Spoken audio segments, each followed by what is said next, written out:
Hey guys! Welcome back to my channel. This is again Mafe of Makeup ni Maria, also known as Makeup by Maria in Facebook and Instagram.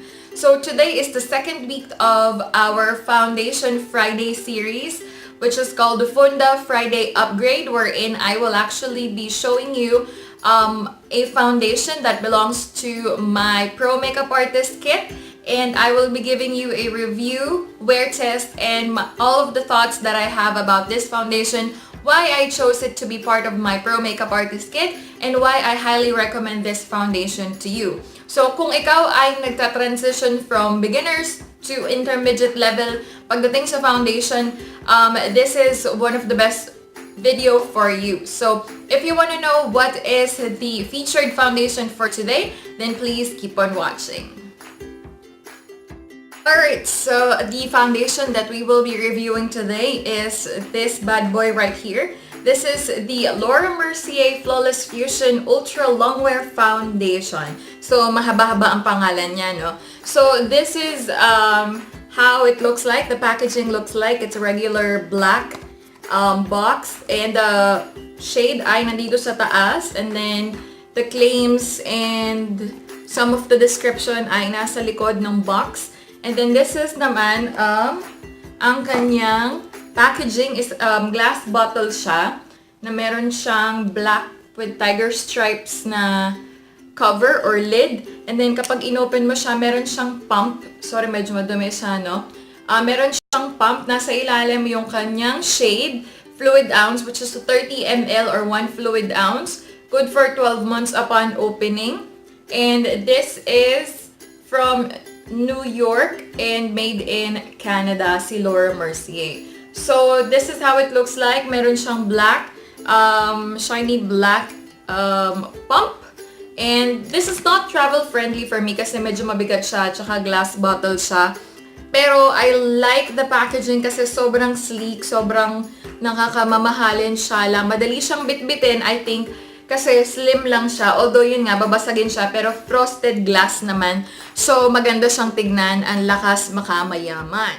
ELaura Mercier foundation can actually be purchased from Rustan's kiosk or Rustan's mall or any major department stores. And it ranges from 2,400 to 3,500 depending on the location na bibilhin mo siya or the store na bibilhin mo siya kasi pwede mo siyang ma-purchase online. Pero I think ang mamahal ng mga resellers online ng ELaura Mercier Flawless Fusion Foundation. So, it comes with 40 shades, so I think it's easier for you to find the best shades or the best shade for you. Kung bibili ka online or kung magpapabili ka sa family member mo or friend mo in US, it will be best if you go to a ELaura Mercier na store and then mag-swatch ka doon, magpatulong ka sa assistant, and then tsaka ka bumili nung foundation online or from outside of the country. So, it is a silicone-based. This foundation is a silicone-based, paraben-free, sulfates, SLES-free, fragrance-free. I don't even know what those SLES means, but it actually caters normal dry combination to oily skin. So, malalaman natin kung totoo ba talaga yan. Well, actually, alam ko na because I've used this. But for reference, I am between NC25 to NC30 combination of oily to dry skin. Oily yung T-zone ko, dry yung the rest of my face. So, this is oil-free, transfer-resistant foundation that lasts up to 15 hours. And it claims to be matte, lightweight, or matte, weightless, full coverage finish. So, itatry na natin itong foundation na to. So, guys, I have 3 shades on my kit. Meron akong 2N2, 1W1, and 1W2. So, for my shade, I will be using 1W2. And this is what I will be using today. Left side of my face, right side of your screen, I will be using sponge. On my right side, left side of your screen, I will be using brush and then sponge kasi ayoko talaga ng brush lang kasi streaky. And then, dito sa brush, I will use, dito sa brush, I will use primer. Dito sa sponge, I will not use a primer. So, let's begin. So, again, this is 1W2. May pump siya. The best thing about this foundation for me the best thing about this foundation is napaka-controllable din no pump niya kasi ang unti lang ng nilalabas niya. Yung iba, sinasabi nila downside yon kasi bakit kailangan napakaraming pump na gagamitin mo bago ka pa makapag full face makeup. But for me, that's actually a good thing kasi you will only get what is necessary for you to use sa yung face mo. Kung gusto mong i-build up na mas madami or na marami kang mag-foundation, then go ahead and do that, pump more. But the pump that gives you very less is easier for you to control. Lalo na kung nagmi-mix ka ng foundation or hindi ka naman naglalagay ng full face foundation sa mukha mo, kundi certain areas lang, di ba? So, I'll show you what I meant with that. Ay, walang lumalabas. Kalugin natin. Ayan. Ganyan kadami. Siguro hindi ko nakalug masyado. Yung one pump. Usually, half pump lang yan sa buong mukha. So, ganito. Ayan. Sobrang unti lang niya maglabas. Kaya medyo mabilis magdumi dito kasi medyo liquidish siya. This actually reminds me of Laura Mercier na Estée Lauder Double Wear. Pero yung finish nito medyo iba kay Double Wear. So I'll show you. Apply lang natin siya. Oops. Sige, dahil meron na sa finger ko, dito muna tayo sa sponge. Alam ko masyado siyang yellowish sa iyong paningin. Pero unlike Estée Lauder, hindi siya ganun kadaling mag-set. So, unlike Estée Lauder, hindi siya ganun kabilis mag-set. So, you have time to blend it. So, 2 pump on one side of my face. Ginagamit ko ng mirror itong camera ko. Itong cellphone ko. Diba? 1W2 is a perfect shade for me.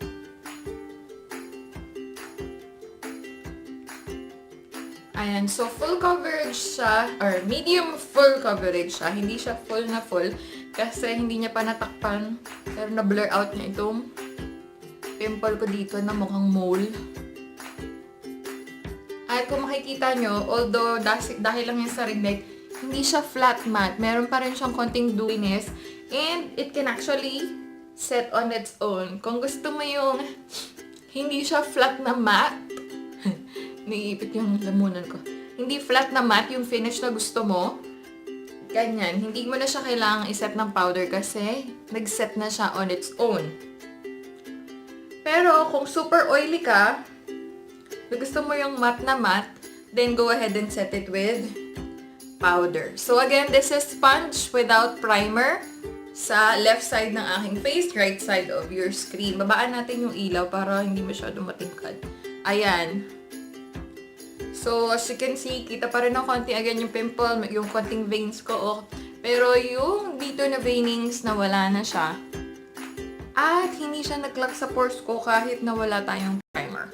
So, doon naman tayo sa kabila. Dito naman tayo sa kabila. Adjust natin yung ilaw. I will be using NYX Angel Veil Primer sa right side of my face. Konti lang. Kasi hindi man ako naglalagay sa buong face ko. Dito lang kung saan ako may pores. Ilid ng ilong.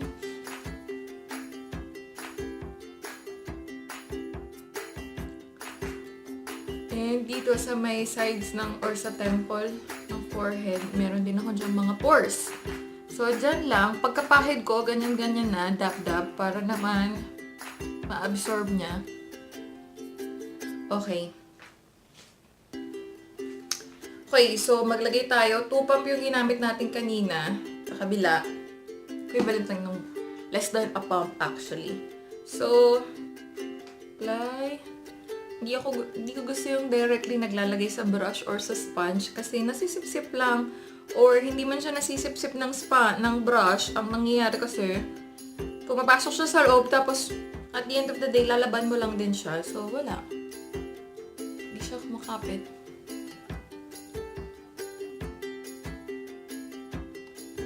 This is Real Techniques Miracle, hindi man Miracle. Ano nga ba tawag dito? Expert Face Brush.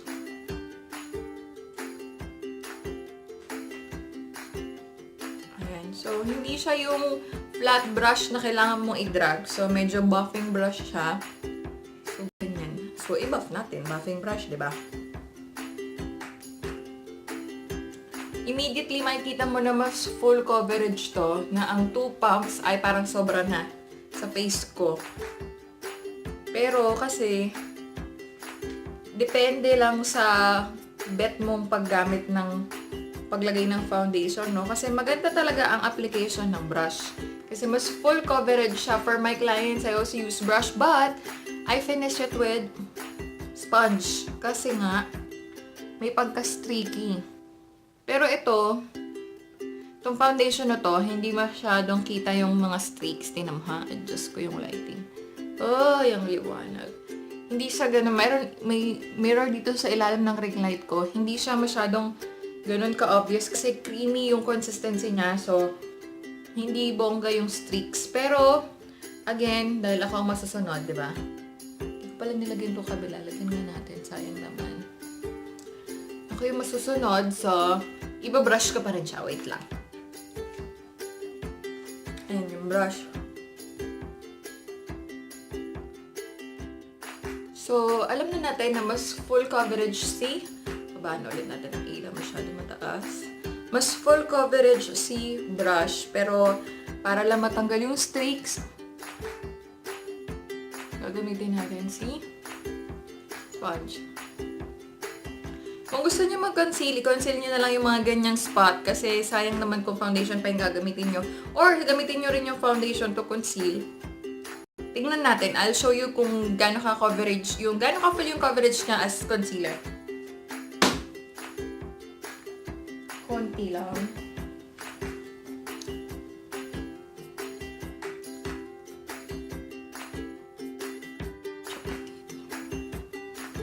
Ang key is, kapag nagko-conceal ka, daliri na lang. Kasi yung sponge, nakakasipsip pa rin siya eh. Kapag medyo naging tacky na yung foundation, or yung concealer, then, tsaka mo siya sponge.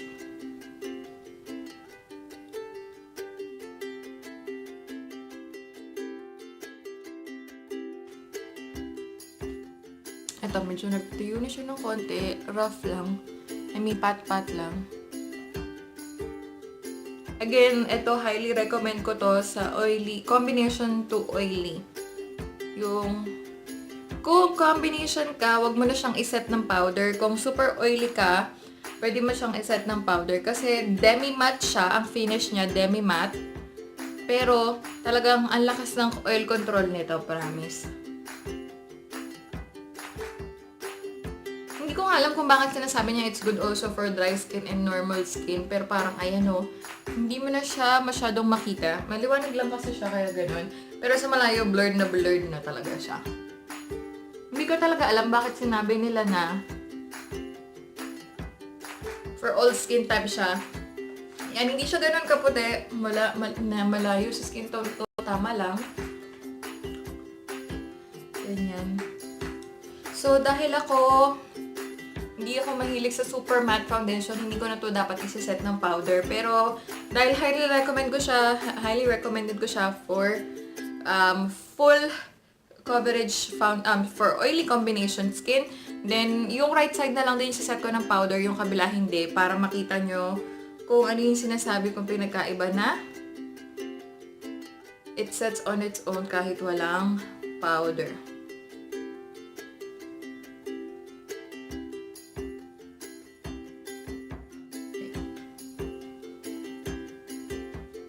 At buildable siya kahit nag-set na tong kabila, tapos talagyan ko pa rin.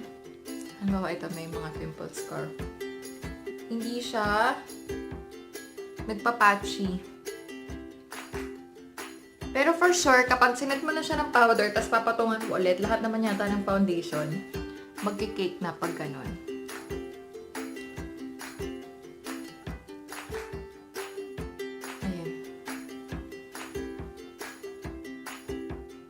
Right side of my face with the brush.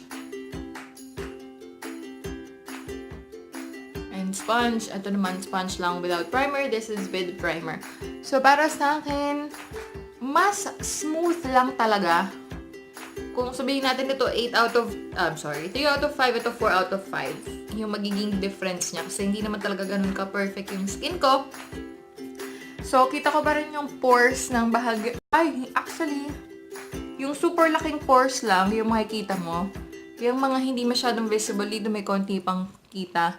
Dito hindi ko na masyadong kita. So, 5 out of 5, 4 out of 5 kung walang primer. Okay, so mag-proceed na tayo sa pagpa-powder. And lalagyan ko to ng powder. Ito may primer. Ito hindi ko lalagyan ng powder. I'll get back to you guys. Hi guys, I'm back with the rest of my makeup also. So this side lang ako nag-powder. This side hindi ako nag-powder. Konting blush lang. I-apply lang ng lip tint. And then, very minimal na contour eyeshadow lang. Konting contour. So, masasabi ko lang, yung mga powder products, mas mabilis siyang mag-apply dito sa right side of my face kasi naset ko siya ng powder. So, dito, although self-setting yung foundation, may konti pa rin siyang tackiness. So, nung in-apply ko yung blush, okay naman siya, pero hindi kasing smooth yung application, unlike dito na may powder. So, this is how my face looks like. Time now is 2:33. So, siguro sabihin natin 2:30 ako natapos mag-apply ng foundation. Mag-grocery lang ako sa SM and then I'll do some check-in with you guys kung ano na yung itsura ng foundation ko. And after this, I will also show you a picture with a flash, with flash photography and yung walang flash. And also under ring light and natural lighting. So, I'll see you again later and I'll tell you or I'll let you know my full thoughts about this foundation at the end of the day. See you guys!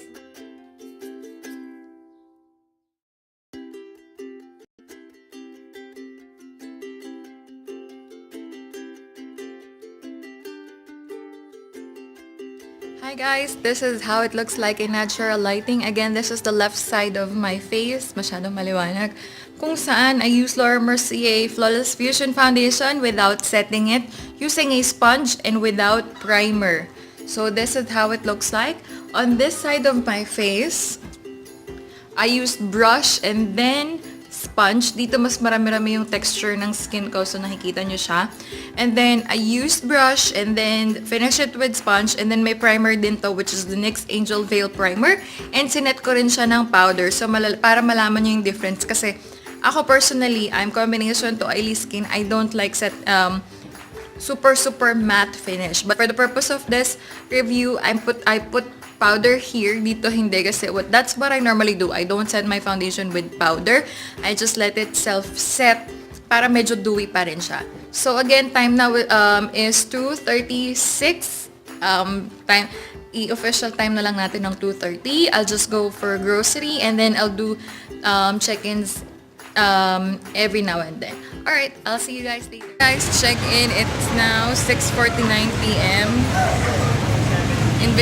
Tanong natin, ano mas maganda? Kanan, kaliwa? Right. Right, ito. Bakit? Kasi mas makinis yung right. mas makinis. Kasi nakita mo, medyo shiny na to, no? Opo. Hindi ko to sinet ng powder. Ito, sinet ko ng powder. Tsaka mas makinis? Right. Ito, may primer din to. Wala na yung lipstick ko. Kumain na kasi ako. So again, this is 6:49. Check-in. Pauwi na kami. And I'll get back to you once I reach home. See ya! Hey guys, check-in time, 8:30. Hirapan talaga ako, no? 8:30, ayan. So, 3, 4, 5, 6, 7, 8, 6. It's been 6 hours that I have this foundation on in my face. Again, it's ELaura Mercier Flawless Fusion Foundation. I forgot the entire name. So, again, remind ko lang kayo, on the right side of my face, I put on primer, which is NYX Angel Veil Primer. And then, ginamit ko ay brush and then finished with sponge. And sinet ko rin siya ng powder. While on the left side of my face, I used sponge as an applicator. And hindi ko siya sinet ng powder and wala rin siyang primer. So, this is the check-in or this is how my face looks like. Meron talaga siyang malaking difference. Binabaan ko ng konti yung lighting ko para makita nyo. So, if you see on my left side, dewy na siya as in sobrang oily na nga ng nose ko. Well, on my entire face, nose ko lang talaga yung super mega oily. And then yung forehead and chin ko, and dito sa area na to, slightly oily lang. So, ayan, makikita nyo talagang dewy na siya. So, I think this is what Laura Mercier is claiming to be for all skin type.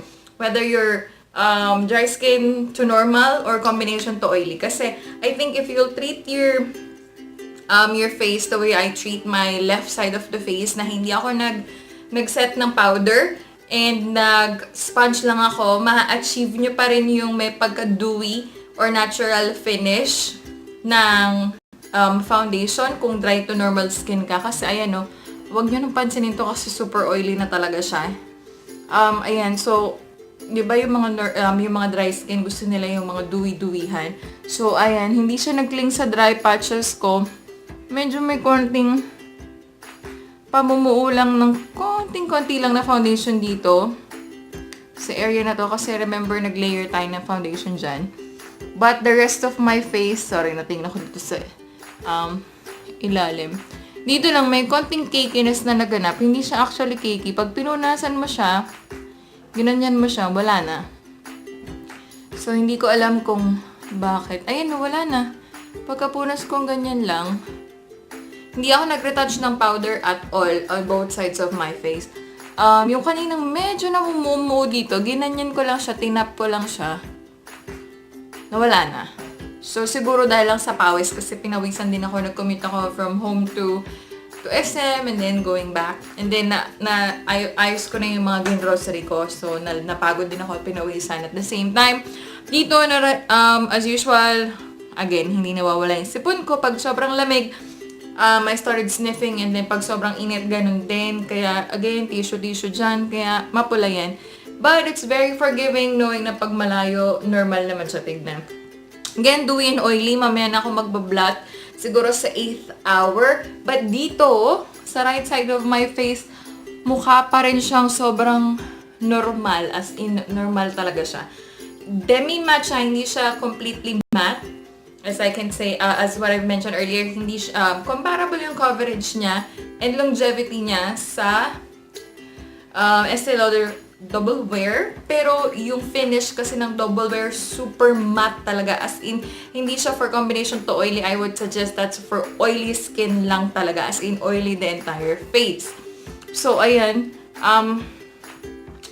Mapapansin mo ito, medyo yung shine niya, marami na dito kasi nga medyo dewy na to. I mean, medyo dewy finish na siya. Ito, demi-matte lang siya. Hindi siya, wala siyang transfer. Kahit yung dito sa baba, yung tinouch ko dito, walang nag-transfer. Pero napansin ko, ganun din dito. May konti rin nagsetan. Hindi ko alam, baka hindi ko lang siya na-blend properly dito sa area na to.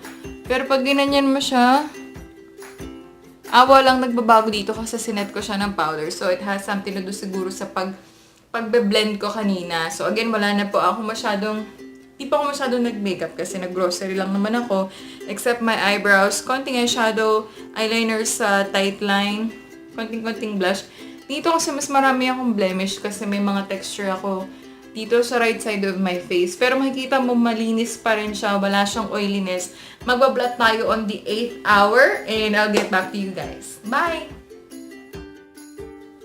Hi guys, I'm back. This will be our last check-in for today. It is now almost 11 o'clock and so it's been 8.5 hours that I have this foundation on.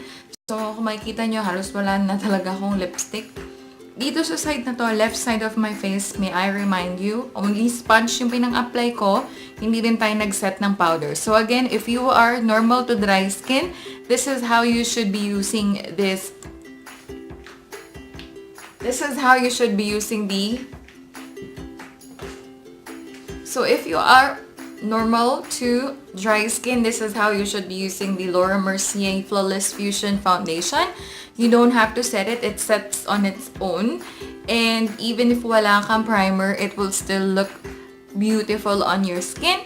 Dito naman sa right side ng aking face, I used primer. I used brush before sponge kasi it allows you to have more coverage. And for those who prefer brush na pang-apply, kaya tinry ko na rin siya just to show you what is better. But for me, sponge is the best way to go. However, if you want a fuller coverage, apply nyo muna ng brush and then finish it with sponge to avoid the streaks.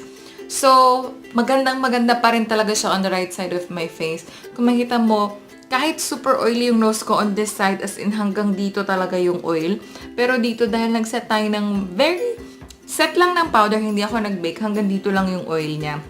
So, for combination to oily skin, mag-set ka ng powder. Kung super oily skin ka, mag-bake ka. That's what I can tell you. So again, super flawless pa rin niya, super ganda. Hindi siya nag-settle sa fine lines. Usually may lines na ako dito, tsaka dito sa ilalim ng mata. Konting-konti lang yung nag-settle. And then walang namuo. Marami lang natanggal dito kasi nga sinisipon ako. And kanina sa depth store, nagsukat ako ng mga damit, so may tendency na nabura ng konti mga foundation ko dito. Pero I must say, transfer proof talaga siya, smudge proof, and for what it claims, tingnan natin na. Check natin sa kodigo, oil-free, transfer-resistant foundation that lasts up to 15 hours. Well, this is 8.5 hour. Hindi ko na siya matatagalan. Gusto ko na maghilamos, but I'll see if I can give it another hour. Pero this is the last time na meron tayong ring light kasi ipapack up ko na yung setup ko. And then I'll just give you an update on regular or fluorescent lighting later. So ayun, lightweight talaga siya. As in lightweight, hindi siya ganun kabigat for me. Mainit lang kasi ngayon, so medyo nagpawis na rin ako on the sides of outer perimeters of my face. So ngayon, magbablot na tayo. Gatsby, as usual. So, instead of isa lang, dalawa para makita natin. Dito muna tayo sa sinet ng powder at saka sinet natin siya ng powder and nag-primer. Actually, nabubura lang yung yung pulbo. Pero wala naman talagang oil dito sa side na to. Wala. As in, shininess lang ng konti. Demi-matte siya. Ayun, walang oil. As in, merong konting-konti. Yung halos hindi mo siya makita. Ito yung, original paper. Ito yung may oil. As in, manipis na manipis lang. Konting-konti lang. So, parang nanghihinayang ako dito. Pero, for comparison, gamitin natin yung isa pang sheet. Dito. Other side. Dito marami na talagang oil feeling ko. Hindi kasi tayo nag-primer tapos medyo dewy-dewyhan na siya. Pero parang mukha lang siyang may oil pero hindi ko alam, parang wala naman yata. Ayun. Ay, medyo visible yung dito. Pero konting-konti lang, friend. Hindi siya yung super oily. Talagang nagmukha lang siyang dewy kanina. Pero yun na yun. As in yun na yun. Huwag nyo napansinin yung sa ilong ko kasi yung ring light yan. So, aside sa mata ko na nandyan, nandito rin siya sa nose ko, diba? So, compare natin. Ito yung hindi sinet ng powder. Ito yung sinet ng powder. So, halos wala kang makita dito sa sinet ng powder. Sa hindi sinet ng powder, medyo marami-rami siya. Pero forgivable naman for after 8 hours. So, one of the things that I consider when buying foundations or choosing foundations for my client, first of all, it should last minimum of 8 hours before it shows any oiliness or before it shows dewiness or anything on the face. Kasi 4 hours prior to the ceremony, usually binimake-up na yung mga entourage. And 4 hours after the ceremony is usually how long maglalast yung reception. If there's after party na talagang inuman and bonggang galore, then that's the time na pwede na mag-retouch yung client or mag-blot man lang. So for brides, kasi it's a different story. So I normally use airbrush which lasts longer. But I also use this foundation for some brides who opt out for traditional makeup. So there are always retouch in between for the bride. Kaya hindi naman siya ganun ka-big deal. Unlike sa mga entourage or maid of honor. Kasi most of the time, yung pocket makeup lang nila yung gamit nila. Na powder or blot or tissue lang yung gamit. So that's one of the reason why I choose this foundation as my top 2 foundation. featured for our Foundation Friday or Funda Friday Upgrade series. So again, remind ko lang kayo, this retails for price range of 2,400 up to 3,500 kung saan nyo man siya bibilhin. Laura Mercier kiosk in big malls, SM, Mega Mall, Aura, Rustan's. You can also find it in Landmark. And then packaging niya, glass bottle with pump. Not travel friendly because it's frosted glass, but it definitely looks classy. 1 fluid ounce, 30 ml, 40 shades to choose from. It's silicone-based, paraben-free, sulfates, SLS, SLE is free, fragrance-free, and yes, wala po siyang fragrance. And it's oil-free, and I prefer using a sponge first or brush first before the sponge. So, with or without primer, it works perfectly. Blendability, hindi siya agad-agad nagsaset, so you have enough time to work with it. It's slightly creamy but not so thick na mahihirapan kang mag-blend sa face mo. And then, it does not settle into dry patches, but I will still highly recommend for you to have a good skincare before putting makeup, which is very important naman talaga, whatever is your skin type. For coverage, it's medium full to full coverage. Buildable siya. So if you're like me who doesn't actually like full coverage kasi may konting spots lang naman ako na kinokorek, that's best for me. But again, buildable, kanina tinry natin pag pinatungan, meron bang magiging effect? Wala naman. So nag-full coverage lang siya pero hindi siya nag-cake up. So does it work with other products? Yes. Even if yung blush, hindi natin sinet yung powder dito sa left side of my face, na-apply ko pa rin yung blush and contour ko perfectly. Hindi nga na siya ganun ka-smoothly compared sa sinet ng powder. And then, does it have flashback? I already showed you pictures earlier. Wala siyang flashback or white cast. And it definitely looks flawless and natural in natural lighting. Longevity, 8 hours before mag-show ng shininess, kung sinet mo siya ng powder, or kung binake mo nga siguro, wala pang shininess on the 8th hour.